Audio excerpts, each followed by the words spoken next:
Conservative Voices Silenced. I'm Christine Sposato, and I'm excited to be your guide through the stories that matter. Stories of resilience, strength, and triumph in a world that doesn't always make space for conservative voices. And I'm Elizabeth Smith, joining Christine in this journey. We know how it feels when your beliefs seem to be drowned out by the noise, but here on this podcast, we're turning up the volume. That's right, Elizabeth, and we're creating a space where conservative voices can speak their truths, sharing the challenges they've faced and the victories they've celebrated. Conservative Voices Silenced is not just a podcast, it's a movement that recognizes the diversity within conservatism and gives a platform to those who felt marginalized. So whether you're a conservative looking for reliable stories or someone curious about the experiences of those with differing viewpoints, you're in the right place.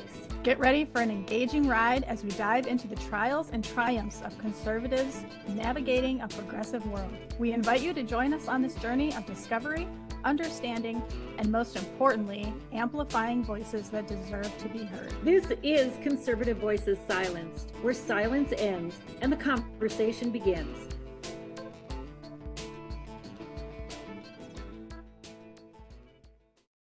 Hi, I'm Christine Sposato. Welcome to Conservative Voices Silenced.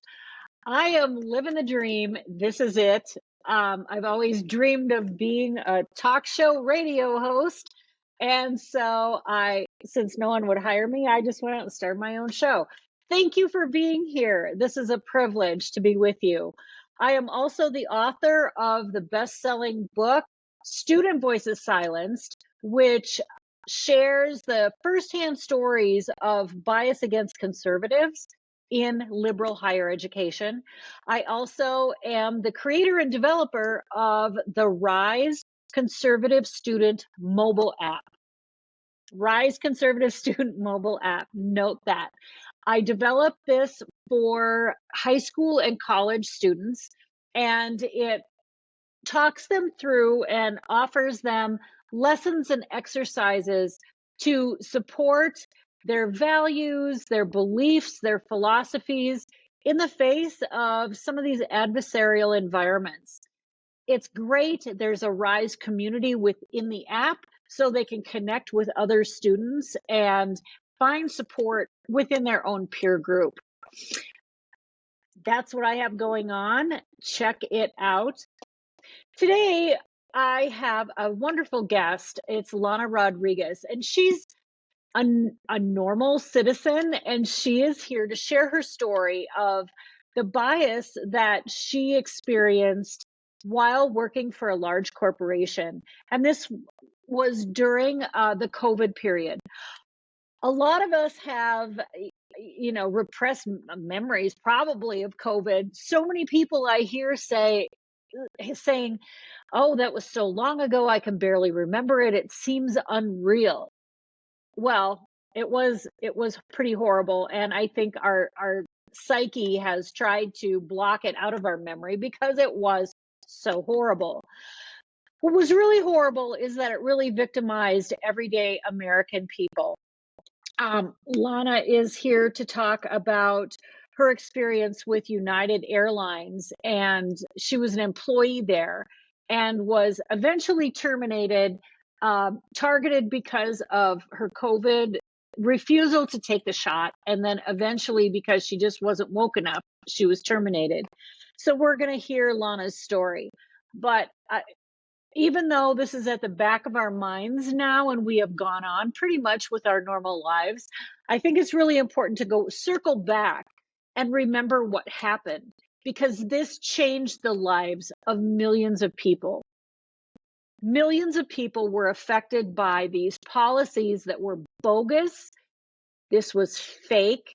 It was a lie that was perpetuated by our own government, and it trickled down into our everyday lives.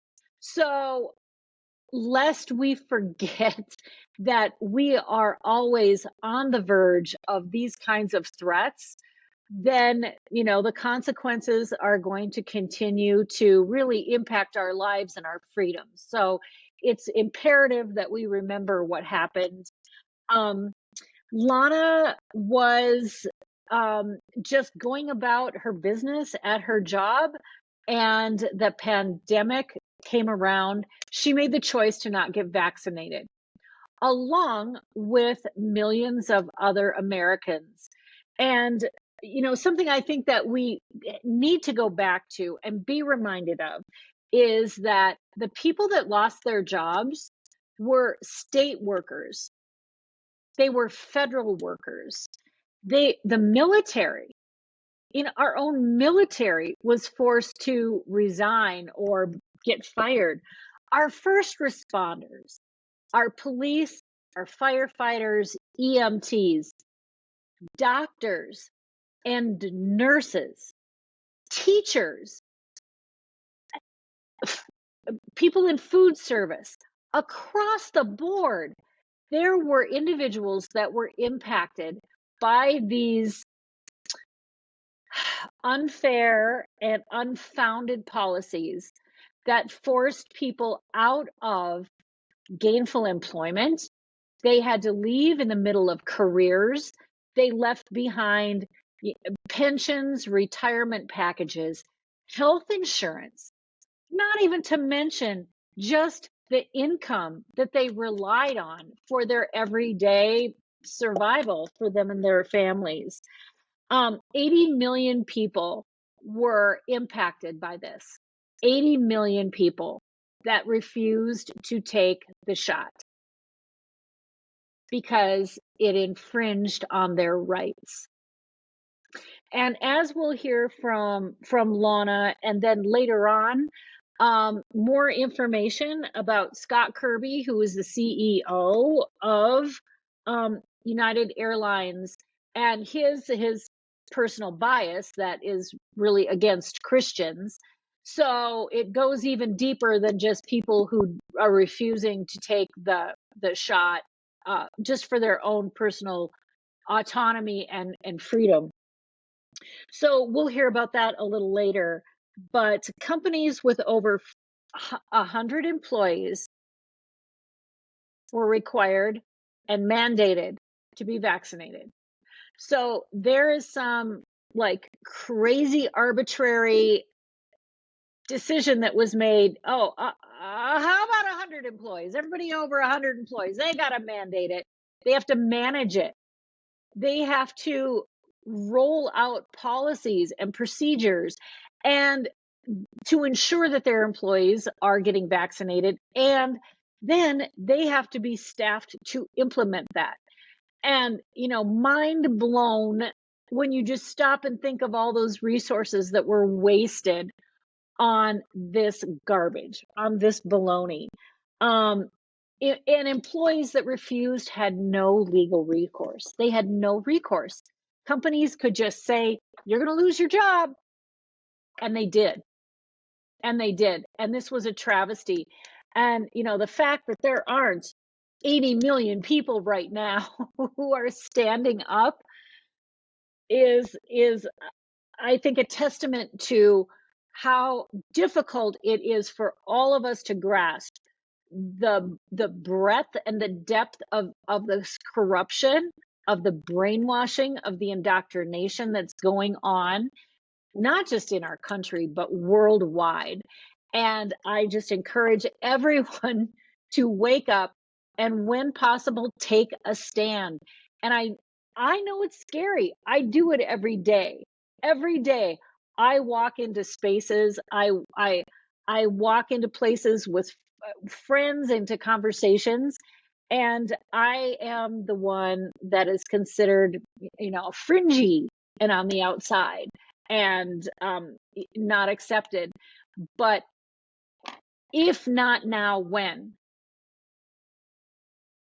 When is it bad enough for each of us to start taking a stand and using our voice and standing up to the nonsense and the lies?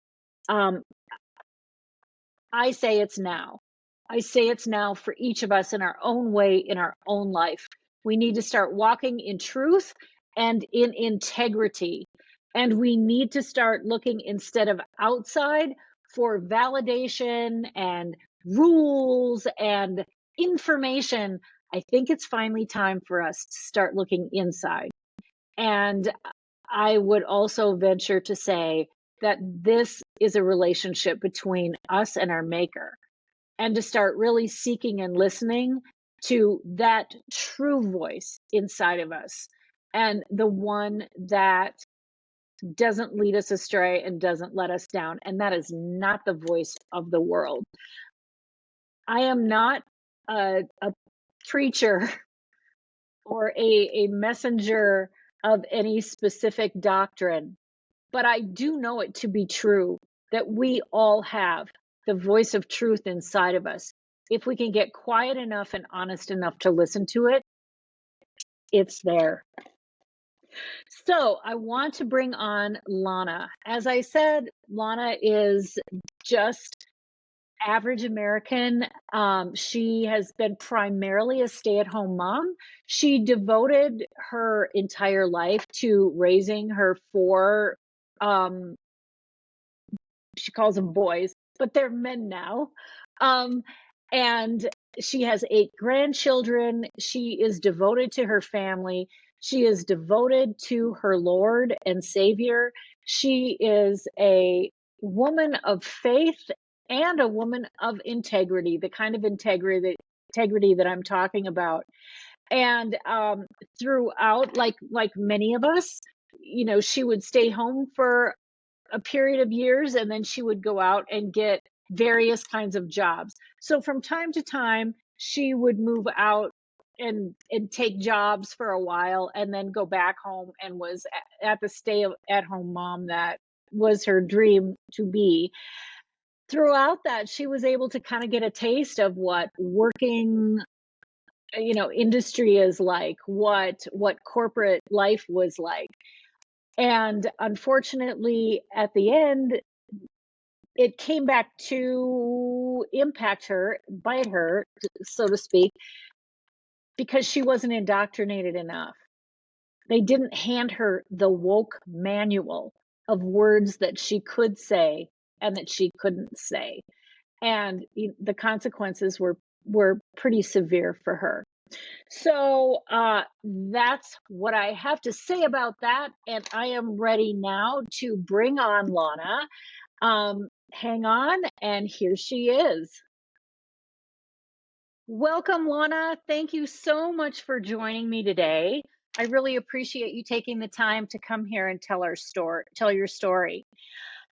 So to get started, share a little bit about yourself, your background, and I think it's interesting that you've really invested your life in your family and your kids. And so if you could talk a little bit about that, and then we'll kind of get into more of your story when you've been out and about working as well. Okay. I have 4 boys, and they're all grown now. 3 of them are married and have 8 grandchildren now between them. And I pretty much, Congratulations. thank you. I pretty much stayed home with them. I did do part-time jobs here and there. I substitute taught so that I could see what's going on with them at school and stuff too. Hmm. But I was able to stay home with them most of the time, almost their whole school lives and everything. And I did, like Nice. I said, I did do side jobs and stuff, just little things here and there, but never a full-time job. Actually, I did one time for Frontier for 6 months, but then I found out I was pregnant with my third one, so I didn't last there very long because I stayed home with the kids, like I said, when they were. Um, Yeah. I don't know what else you were asking for sure. Uh, that's just fine. So you have I think a really interesting perspective because you've spent time at home and then over the years gone out into the workforce. And over time, what have you observed, or what changes have you seen when you have gone out and gone to work? I did realize when I And went what to was work that with time frame? And uh what was the at time frame? working, like going out. Yeah, Yeah. and when you were home with your kids.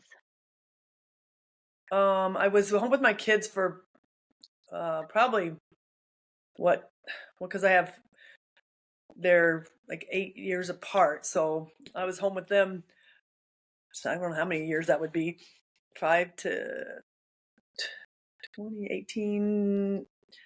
I don't know, Mm-hmm. probably 20 years or so in home with them because of the Yeah. all four of them growing and stuff, going to all kinds of sports activities and stuff like that with them, and able to do that, which I was totally grateful for.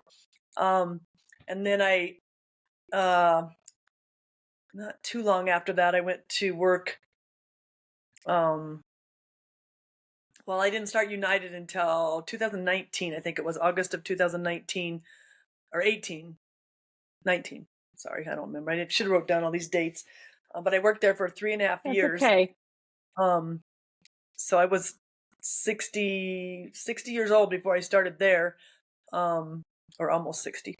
And I did, like I say, quite a few jobs before that, but this has been the Mm-hmm. longest I've ever stayed at a job.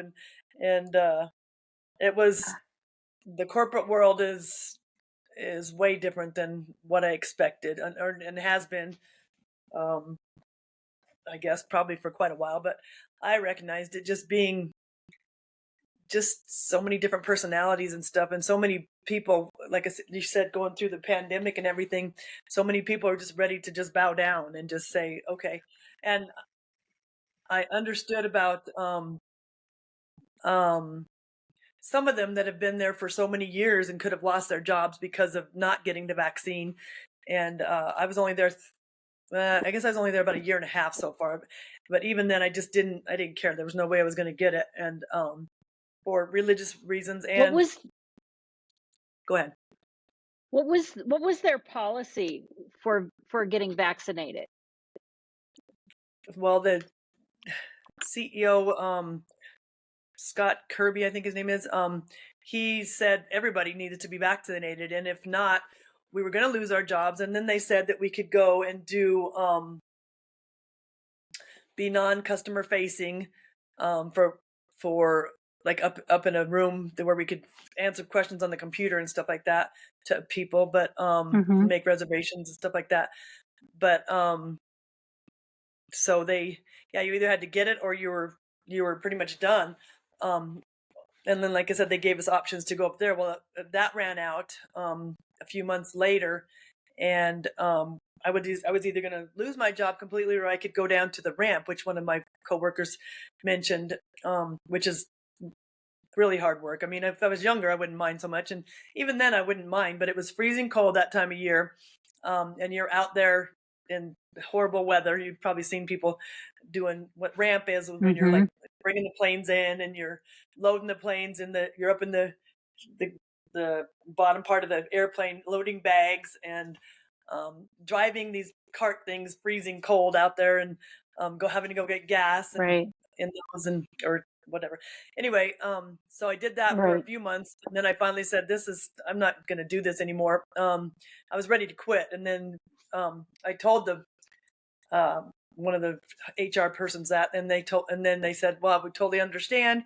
And then it ended up being that same day they sent us an email that we could come back up, and to the what they call below the ramp, below the wing and above the wing. So ATW or something like that. But we were able to come back up again. And I can't remember the time frame on all that either, but I think that was when we didn't even have to wear masks after that. But they were trying to even make us wear masks down below. And we had to wear the special kinds of masks, the K95s, where we were everybody there knew that we were Mm-hmm. unvaccinated because we had to wear these masks. They at one time wanted us to put some kind of thing on our badge, like a sticker on our badge to say that we were unvaccinated. And we were, totally, they tried to humiliate us because they were like, why don't you just get the vaccine? Why don't you just do this? Why don't you just obey and whatever? And I'm just like, you don't understand. That's not, it's the government trying to take us Mm-hmm. over instead of us trying to tell the government what we, um, like the constitutional rights and stuff. But anyway, it was a bad situation. How And many, then go ahead. Lana, how many people that you worked with were unvaccinated and wore the masks? And At, was it at Well, at first I thought a it was large number? not very many at all. And then we got a group together, and I found out there was a lot more than I thought, because that's the Ah, way that Scott Kirby tried to make it seem like everybody's getting vaccinated. Everybody is. You're not. You're just a very minority. Which I mean, we were a minority, but there was mhm, probably over 2 or 3 thousand, not necessarily there in Denver, but quite a few that were not vaccinated. And like I said, we got a group together and found out there was a lot more of us than there wasn't. There's probably, I don't even know how many were at in Denver, but there was probably 40 of us, maybe, just in the above the wing people that we, yeah. And there's quite a few mhm, that left, that just left their jobs because they weren't gonna, and they retired early because of all this. There was quite a few that were not going to get the vaccine, and they just, you know, yeah. mhm. So it had a And big impact on people's lives, their families, their careers, their benefits. If they oh yeah, retired early, I imagine that would impact benefits, healthcare benefits, retirement benefits. So those policies were far reaching and highly impactful on individuals.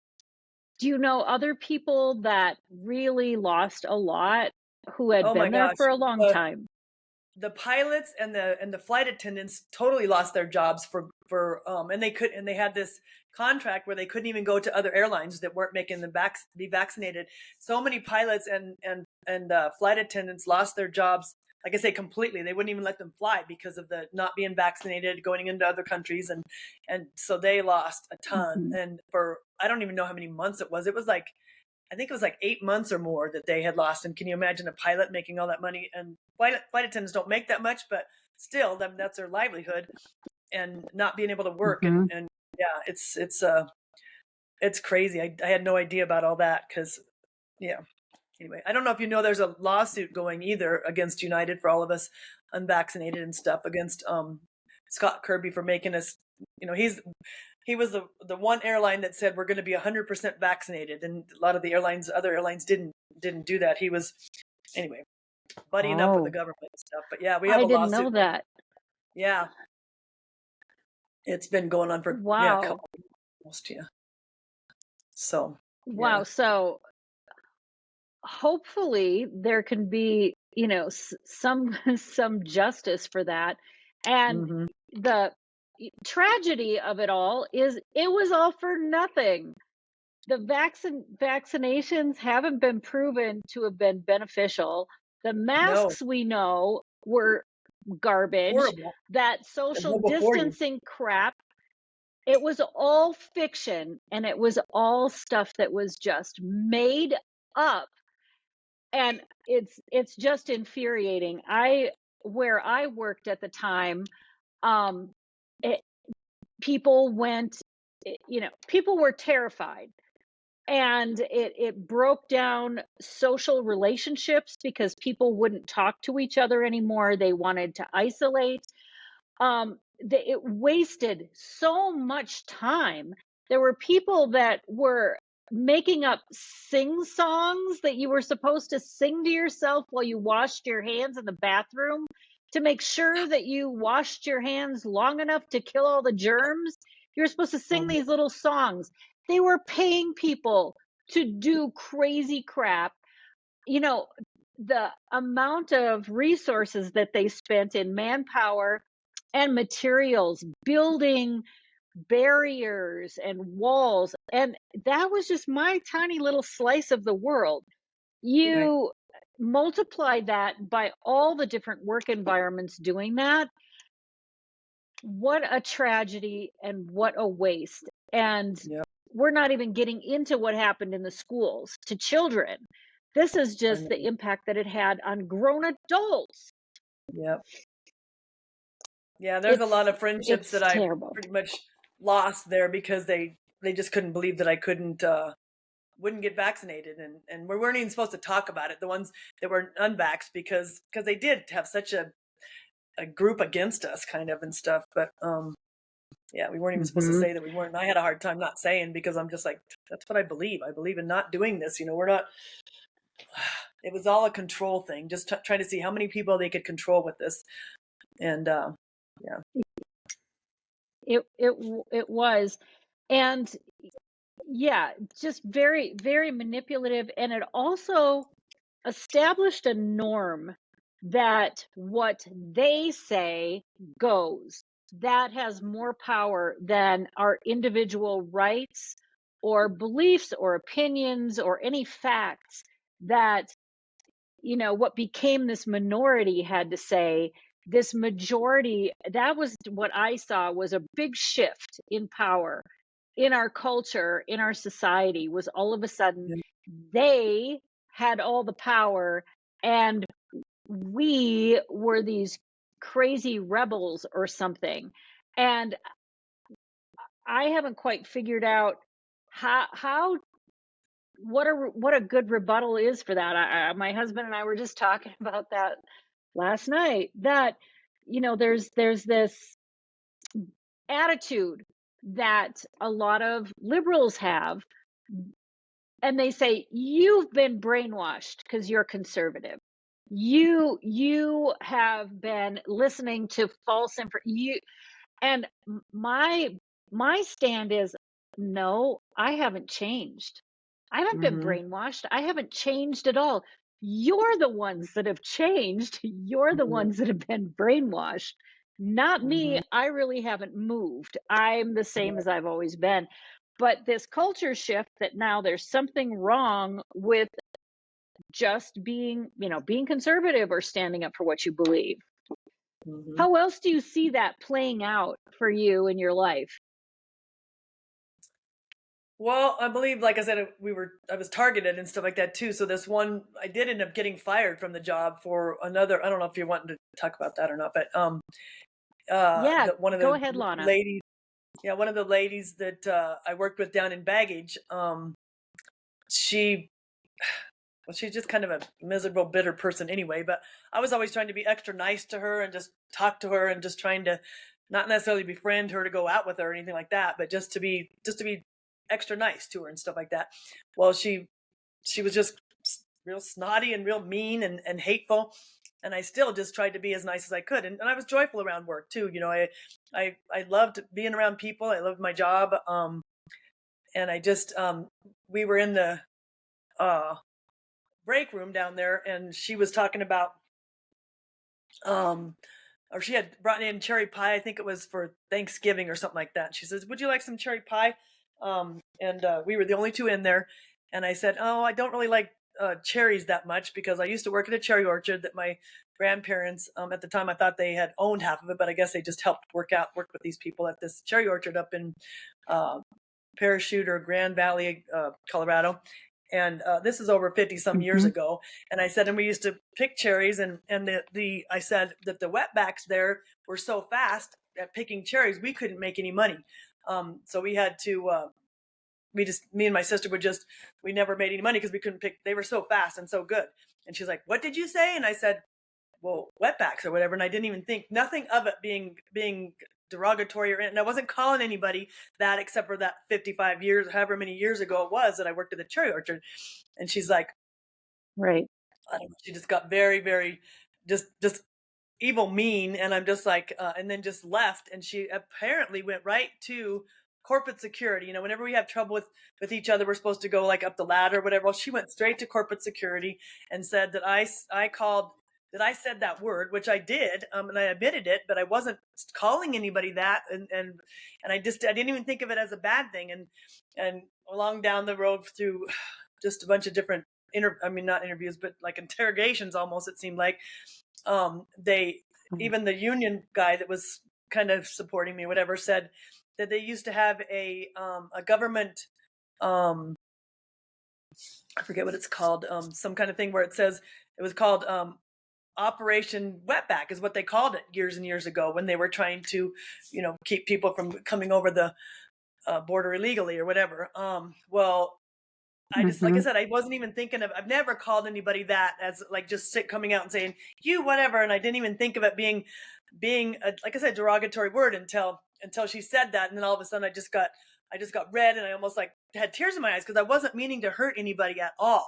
And she took it that way. Then she had lied, her and another girl um that was not even a good worker there either. She was like a lead or whatever, but she was always lazy, didn't feel, didn't have, this other one was a good worker. But she couldn't handle being around people. She was always in the back, um, working in the back room and stuff. But anyway, they had lied and said that I said something about the Ethiopian stunk. And I said, I never said that. I said the the bags that they brought in from Ethiopia stunk because they brought in spices and stuff like that. And some of them were very strong and they didn't have them in very good bags.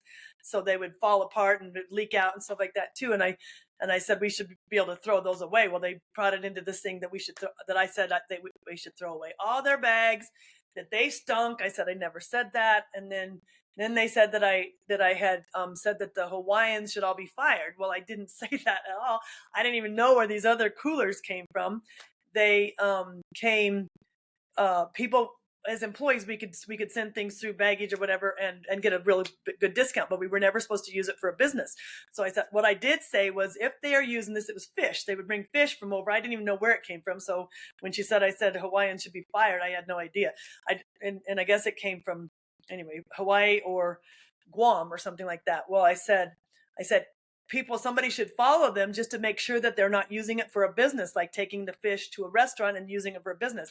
That's what I said. I never said that all the Hawaiians should be fired.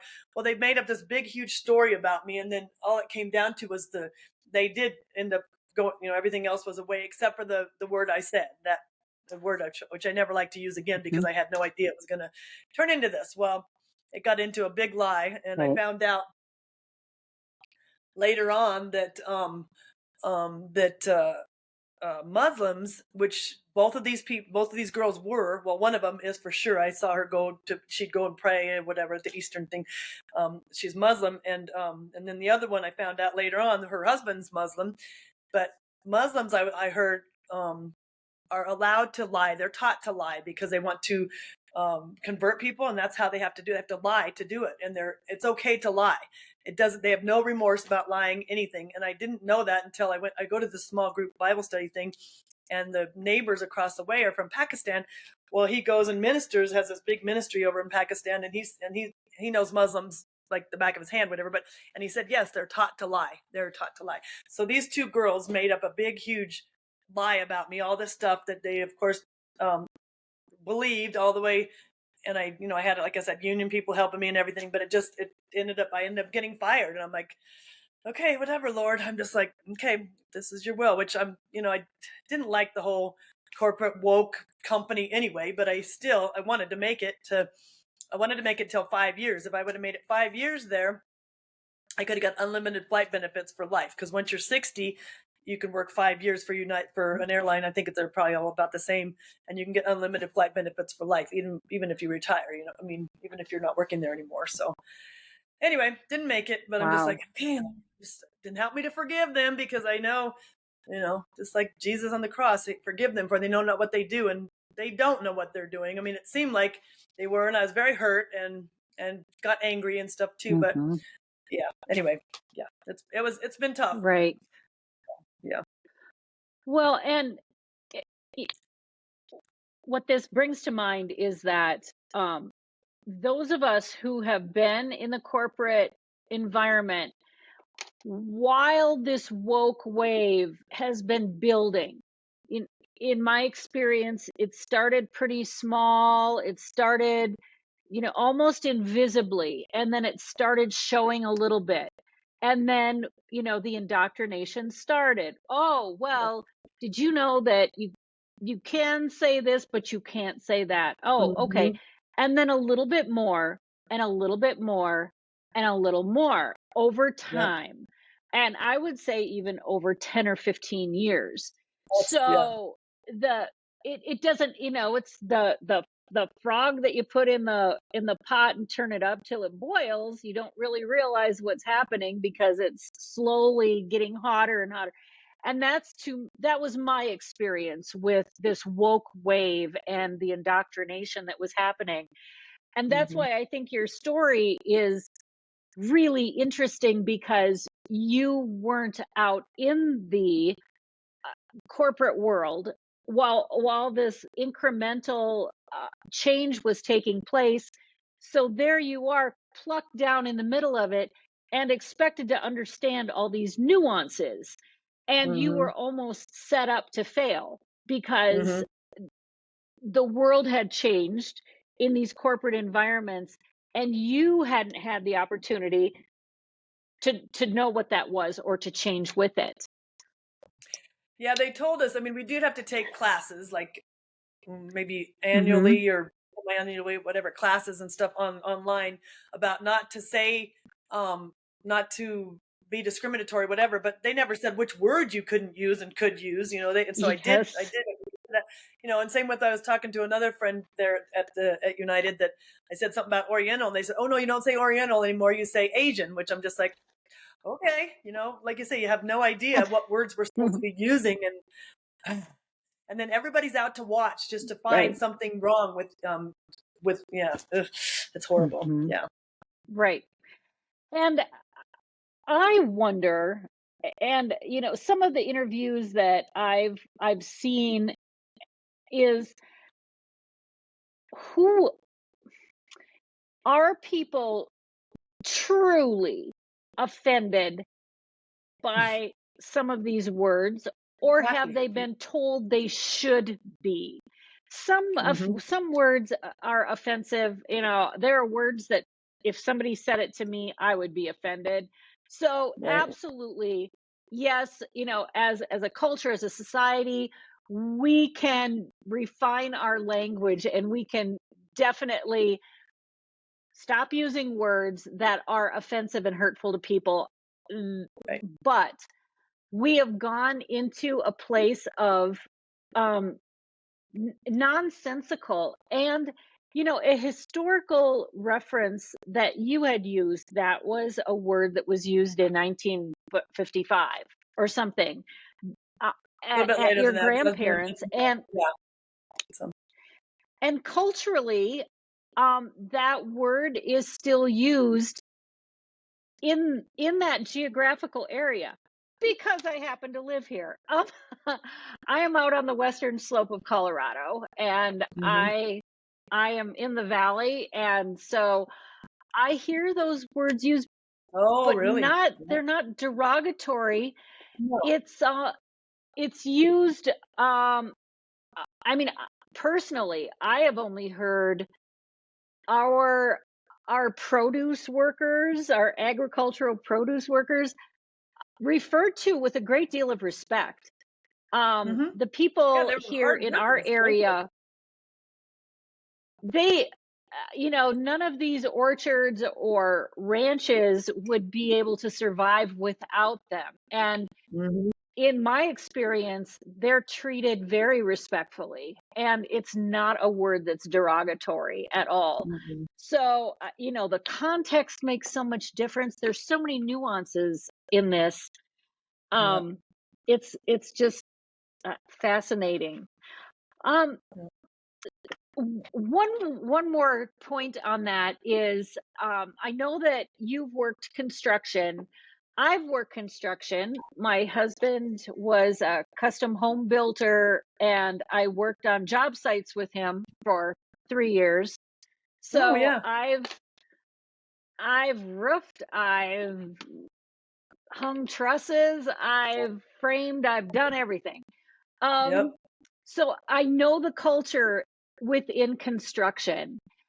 And when we ha- contrast what you're talking about, this corporate culture of this rigidity and expectations that you should take the training and know the words and say the words, and then contrast that to the kind of culture that you see in places like a construction site, it's Mhm. very different. And Yep.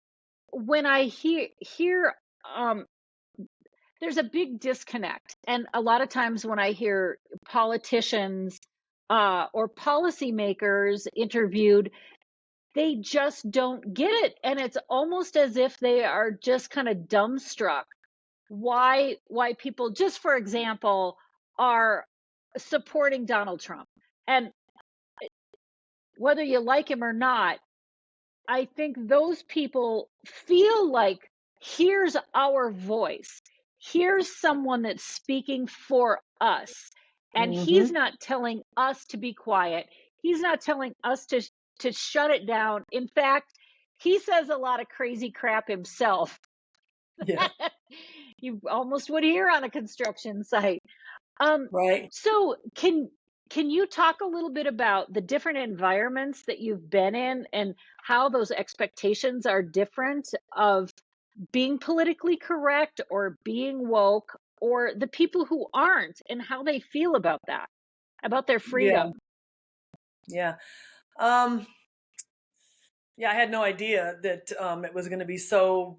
And like I said, when you asked earlier about, do you think they're really offended, or you think they're just looking for something, or were they told to be offended? Which I don't even think it was either one of those with them. With her, I think it was just she was just trying to find some way to get me fired and anybody else that didn't agree with the way that the liberals do. And I, I don't know. Hmm. I just it is totally different because I even asked her, "Are you Mexican?" She goes, "Oh no, I'm not Mexican, but my sister is."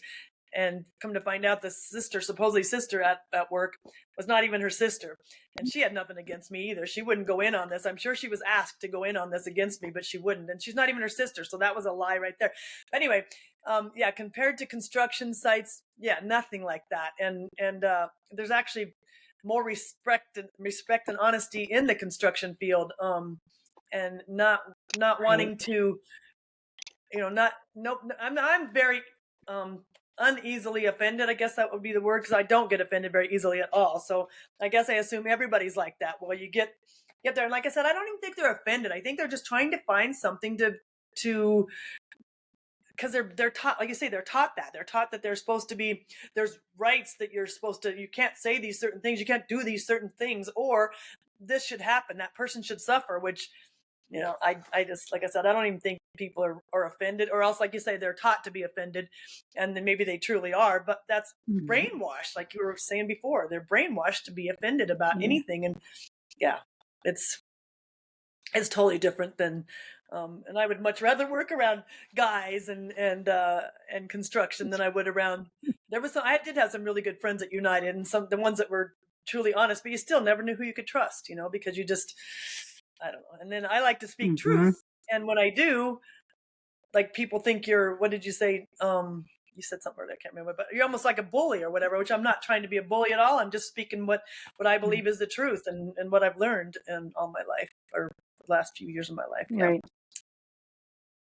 Yeah, it is. It is s- tragic that the consequence of what's going on is that they do build a work environment and a culture that you don't trust the people around you.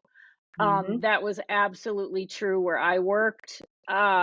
There were only one and a half people that I really trusted. Um, Yep. one person and then another person mostly, but I still wasn't completely sure I ever. know. You still never And know. Yeah.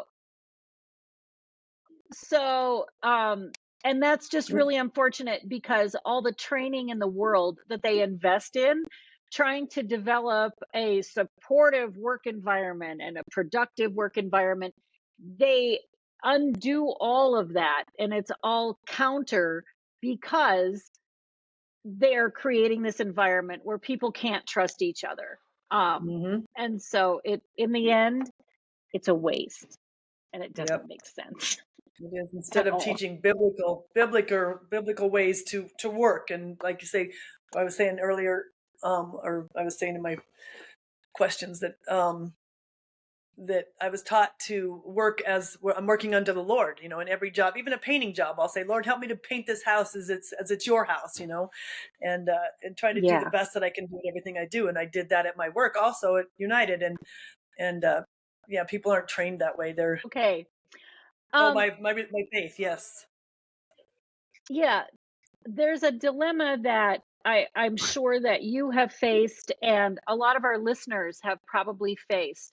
And that's when the world and your faith collide, and the world is demanding one thing of you, and it we have the sense that that's the majority. We have the sense that this is very powerful.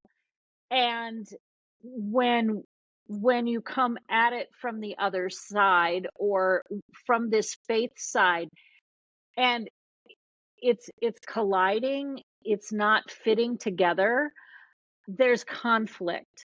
How do you personally deal with that conflict between the world and every the messages and the changes and transitions that are happening, and then when you come to that and meet it with your faith?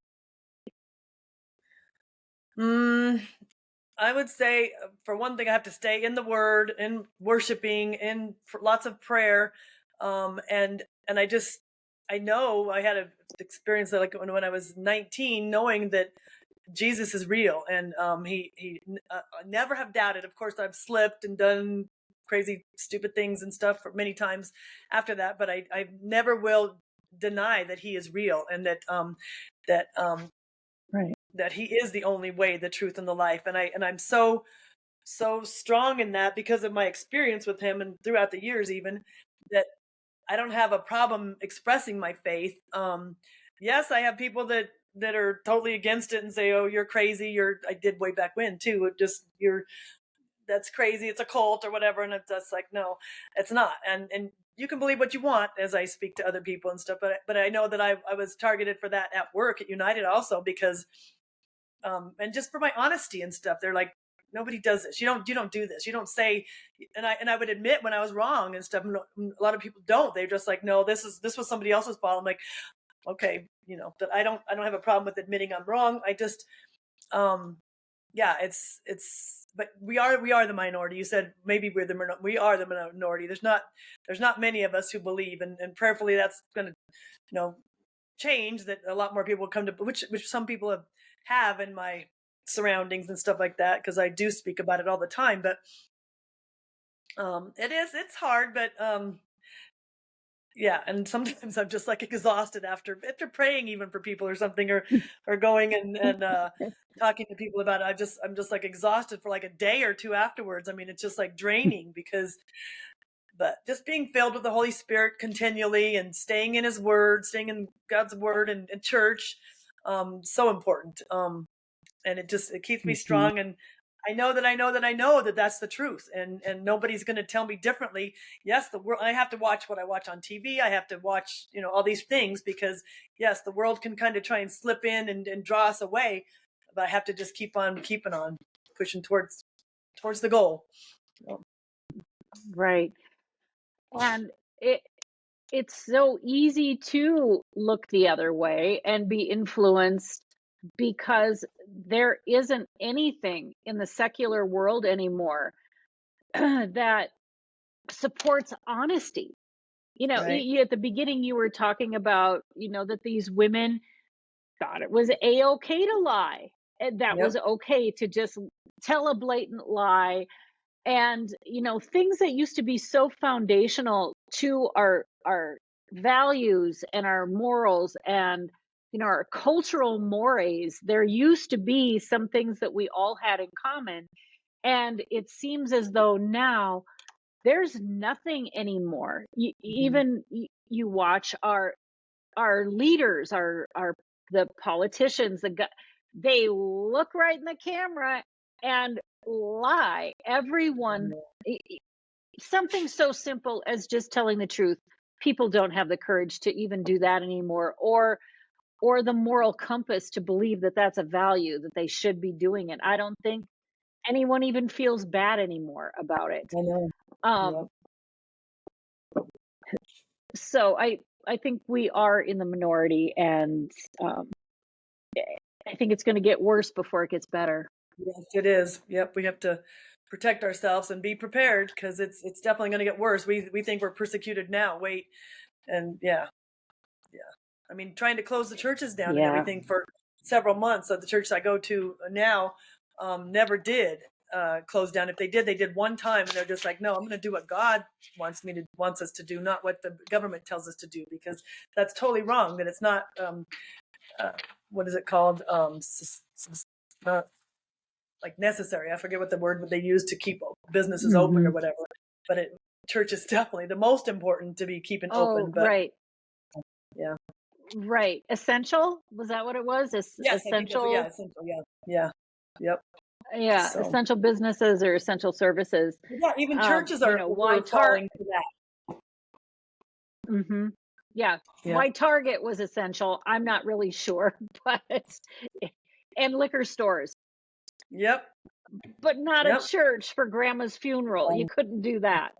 Oh my gosh, yeah. Yeah, that is crazy. And this is probably another episode, but where we have abandoned our children, and there just Mm, aren't people who are willing to stand up to advocate for our children anymore. And yeah. whether that was keeping them out of school during the pandemic, or now they're subject to this whole trans culture and they're being Oh, convinced that this is a very positive and honorable choice to make, is to become trans. And yep. an adult, my belief is an adult is between them and God, but our children, we have an obligation to protect. And Mm, when our culture and our society has lost their way to the point that we are sacrificing our children, I think we're in big trouble. exactly. Especially when the parents are encouraging it, which I have a friend that uh, it's horrible. Just the parent, like I say, the parents are encouraging it, and then it's okay. It's all okay. Well, how many of them have committed suicide when especially if they have the change or sexual change and all that stuff too? Oh yeah, it's so sad. I'm almost ready Hmm. to go and homeschool my grandkids, just help with the homeschooling of my grandkids, except for there's so many Yeah. different places all over the nation that I kind of hard to do, but just to keep them from, because even it almost seems like it's no turning back, in the school system. And um, even at a Christian school, Yeah. I'm sure that's happening places, but yeah, I don't know.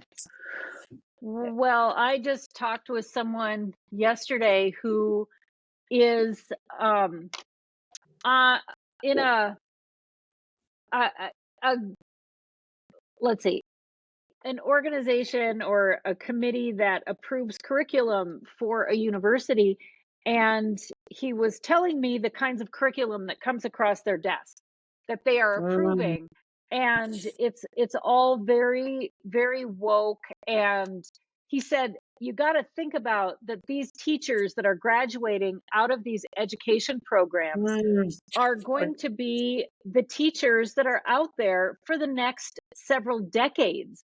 It's not just mm, for the next 5 years and then we're going to be able to change them. They've been taught that this is how they instruct their students, and that's going to be going on for decades. The cows are out of the barn, and I don't know how to get them back in. exactly. Oh, it's so sad. It's just Rough. so evil. So, It so is. sick. Yeah. Well, anything else you want to share before we close, Lana? Anything we missed? I don't think so. No, I think I'm not unless you have any other questions for me. Mm, All right. Well, I really appreciate you coming on, sharing your story and your perspective. And I hope that people who are out there who have been stuck in this uh, culture shift and have suffered the consequences can find ways to reach out and connect with other people, even if it's just for support, or like your employee group maybe having a class action suit. But mhm. you need to find each other and you need to support Yeah, each other through this, because this was tragic what's happened. and realize Well, that you're thank not the you, only Lana. one. Yeah, yeah. Right. Realize That's that you're very not the only one. important. Like I thought I was, and then once I found, you know, support people and stuff like that, I found out there's a lot more of us than we think there are. Yeah, don't ever think you're Right. alone. Great. Well, thank you so much for being here, sharing your story, and have a great rest of your day. You do the same. Hope it helps somebody. It will. Thank you. Hmm. Well, it was great having Lana on. And I think her story really represents what a lot of Americans experienced and how a lot of us felt in the face of going through the COVID lockdowns and how to make decisions and choices um, in the face of all these rules that were imposed upon us. It was a crazy time. It was almost unbelievable. It felt like science fiction. And maybe someday we'll find out that the Matrix is really true and that was all like part of the Matrix that we had to go through.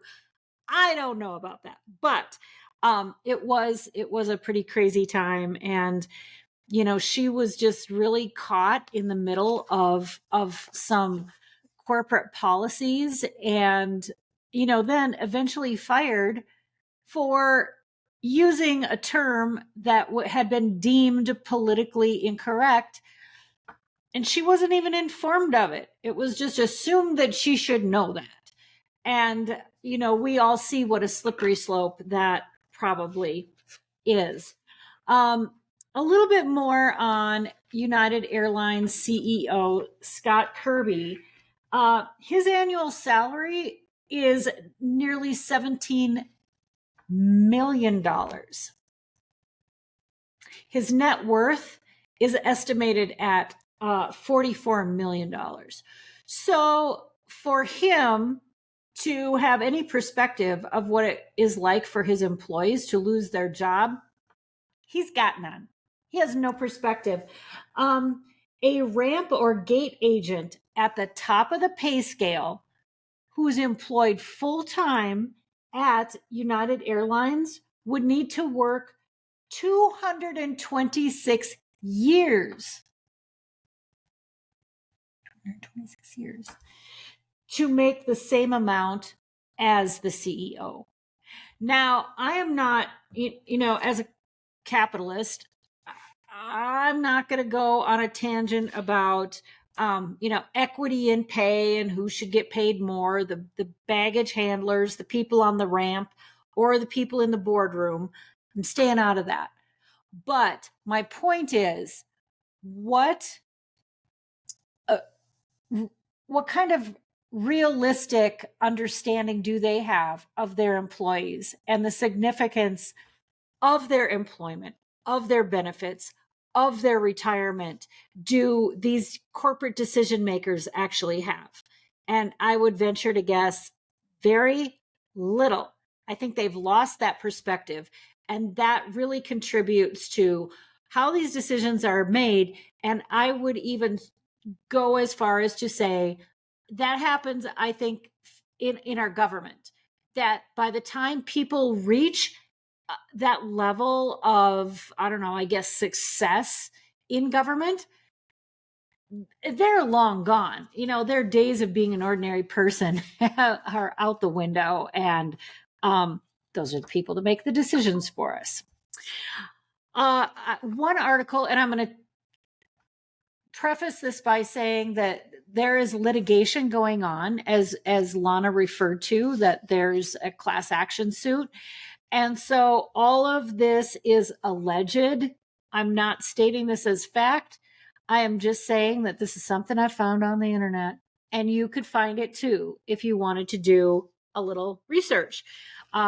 So United Airlines CEO Scott Kirby and upper management expressed animosity toward religious employees who sought exemptions from the company's draconian coronavirus vaccine mandate.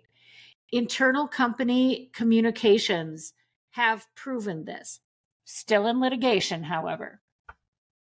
A legal brief in part of a larger lawsuit against the airlines contains internal communication obtained in discovery, which shows the management's effort to coerce religious employees to take the coronavirus vaccine at every turn. The effort was so blatant that one union president, Craig Simmons, expressed to Scott Kirby and others that United was over the line and attempting to institute a purge of religious orthodoxy. Wow. These employees love their jobs, and it's appalling that United Airlines CEO Scott Kirby would try to force these good people to violate their faith or put their health at risk as a condition of being able to keep their jobs. Kirby's hostility and utter contempt for his employees' faith and health are despicable and violates their civil rights, and he should be held accountable, both in the court of law and the court of public opinion. And here are some other things from that brief. At the outset, Mr. Kirby threatened employees to be very careful about requesting such accommodations because very few people would get through the medical and religious exemption process. He also described such employees as, suddenly they're all going to be really religious. United required its leaders to call out that it's a high bar for the reasonable accommodation process and that only a small percentage are expected to be granted.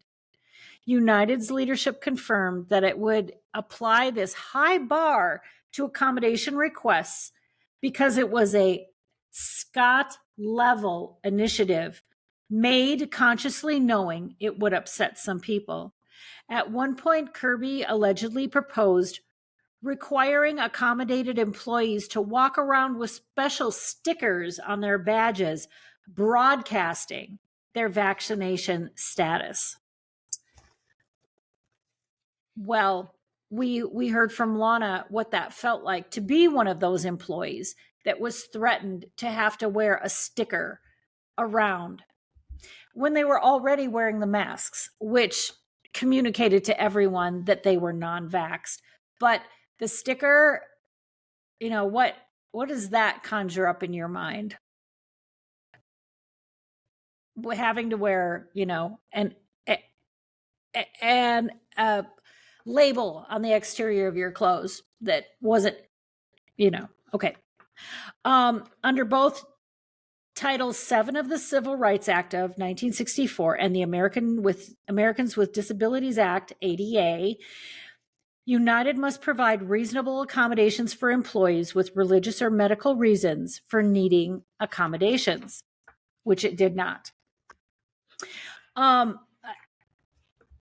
Again, I think that this is very critical that we continue to have these conversations because we see it all around that religious and specifically Christians are being targeted and called out everywhere. And it's becoming very acceptable. We know what has been going on college campuses with our Jewish students. I read a statistic that 78% of American Jews feel threatened. 78% of any group that truly feels threatened, that's unacceptable. And what's going on in our society is unacceptable. It's crazy. It's bad. I looked up lists of companies that were anti-Christian, had anti-Christian policies, that had stronger and more significant consequences for being anti-vaxxed. But what I decided to focus on as I close this episode are the top faith-based Christian companies and brands. So the list is very long of the companies that do not favor Christians, Christianity, have policies against Christians and practices that discriminate. But, and again, covert, but they're discriminatory practices nonetheless. I would rather focus on who we should be supporting and companies that will support us, so we should be supporting them. So the top faith-based Christian brands, these are top companies with the highest faith equality index. And how this was devised, I can't say exactly, but I think this is a pretty good, just thumbnail of companies that we can support. Academy Sports, Aldi, Bed Bath & Beyond, Bass Pro Shop, Cabela's, Chick-fil-A, Cracker Barrel, Dick's Sporting Goods, Dillard's, Dunkin' Donuts, Flowers Foods, HEB Groceries, Hobby Lobby, Honda, Lenovo. I wish I knew that when I just got my new tablet.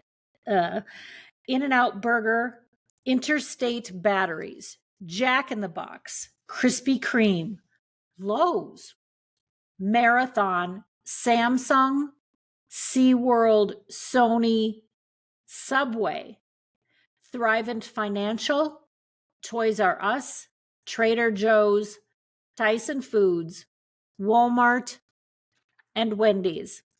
I'm sure there are many more lists. This is not comprehensive. I did not intend it to be comprehensive, but I can tell you, looking these up, the list of companies that were anti went on. There were dozens, on and on and on. And fewer companies, like fewer of us, are really willing to take a stand and step up and say, no, these policies are wrong. We will support our Christian values and our Christian customers. So I invite commentary. So if you are on Rumble, add comments and questions. You can email us at comments at Conservative Voices Silenced. Reach out to us. Tell us what you think. If you know of anyone who would be a great guest on the podcast, please send their name and contact information our way. And I guess that's it. This is a lot to ponder. And I hope you have a really great day. Thanks so much.